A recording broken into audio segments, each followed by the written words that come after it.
Welcome, junior research recruits. I'm Dr. Damian Wolf, and we're jumping right in today because we're tackling a massive, insidious threat to our data integrity in this official Foundation training explainer.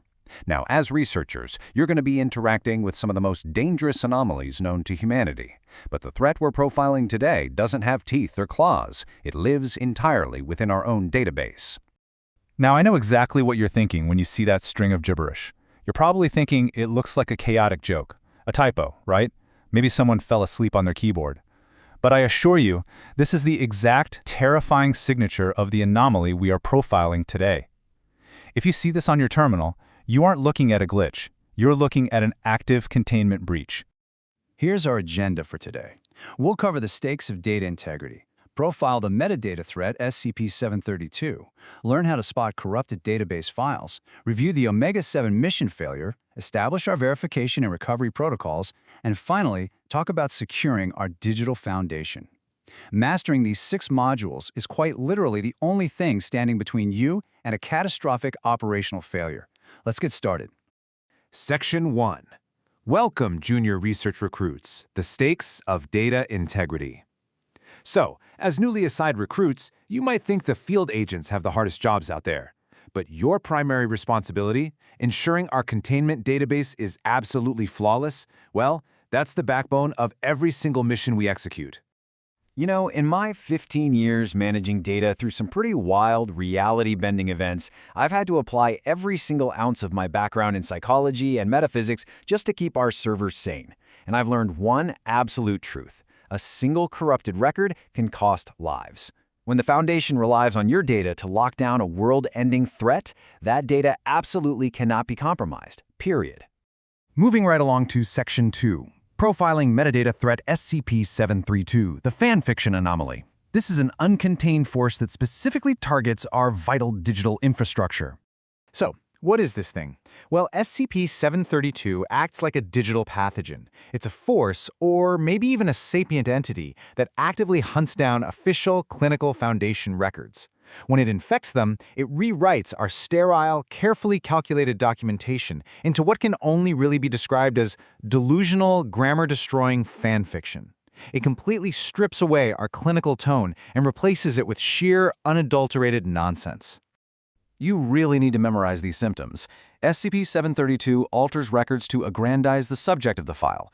So if an official clinical file suddenly claims an anomaly is impossibly witty and charming, or possesses psychic powers, or hangs out with all the cool SCPs, and yes, that's spelled with a K and a W, you are absolutely looking at an infection. We actually theorize this entity has an affinity for cult classics and internet culture, which it basically weaponizes against our documentation. Section 3. Spotting corrupted database files. Clinical versus corrupted. So, how do you actually spot these compromised database files in the wild before they cause real damage? This comparison brilliantly illustrates the threat. A standard highly dangerous key to our classification is vital information, right? It tells us we're dealing with something incredibly difficult to contain. But when it gets infected by SCP-732, it's completely overwritten with unreadable, chaotic hyperbole. I mean, Super 1337 Keter followed by a huge string of exclamation marks and symbols, that totally destroys the metadata we rely on for automated threat sorting. And it gets so much worse when it affects special containment procedures. Trusting compromised records leads to absurd, incredibly dangerous resource misallocation. Just imagine an anomaly that required a simple safe procedure being rewritten to demand a 1,500-room mansion and a secret lab to combat crime and villainy. If a junior researcher blindly approves that requisition, we literally lose millions in funding to an algorithmic prank. Section 4. The Omega-7 mission failure, a cascading disaster.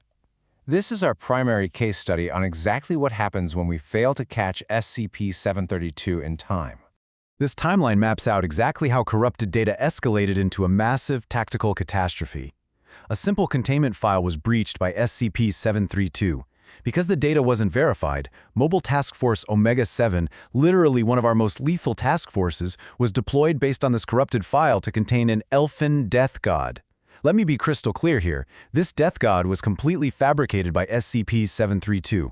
MTF Omega-7 was deployed against a fiction. The database was so severely altered, the file didn't just invent a threat, it invented a whole narrative. It claimed this fictional entity kicked the butt of SCP-076, also known as Abel, became best friends with him, and even went on a date with SCP-105. It turned a high-stakes military operation into a teenage melodrama. So the crucial point here is the real-world fallout. SCP-076, our highly lethal, immortal combatant who was part of Omega-7 at the time, was extremely displeased to find out there was no actual enemy to fight. He was promised an elfin death god and got empty air. The resulting rage and confusion caused massive, irreversible budgetary damage, and all of that happened because one researcher didn't double-check the clinical tone of a file. Section 5. Verification and recovery protocols, stopping the spread. You must use these exact procedures to handle compromised files before they trigger another incident like that. I need you all to follow these exact steps before initiating any procedure. Step 1 is isolation. Keep SCP-732 away from vital records. Step 2 is rapid identification. Spot that internet slang and the hyperbole right away. And Step 3 is the absolute most critical. Outright destroy the corrupted data. Do not try to save it. Do not try to edit around it. SCP-732 spreads, so if a file is compromised, you purge it entirely to avoid further database contamination. Section 6. Securing our digital foundation. Your responsibility. Let's wrap up by discussing why your specific role as junior researchers is the vanguard of our data security. Accurate records are essential for mission outcomes. When we really look at the real-world danger of SCP-732, it isn't just annoying text on a screen. It deploys task forces to fake threats. It drains our budget. It enrages highly dangerous contained entities. It replaces the exact life-saving procedures we need with L-33-speak nonsense. Trusting data that's been modified by external forces like this directly leads to tactical catastrophes. It basically turns our official reality into a conceptual nightmare. I want you to ask yourself this exact question every single time you pull up an official file on your terminal. Are you verifying the data? Or are you about to blindly trust a corrupted file and deploy our assets to fight a piece of fiction? Your diligence is literally our only defense.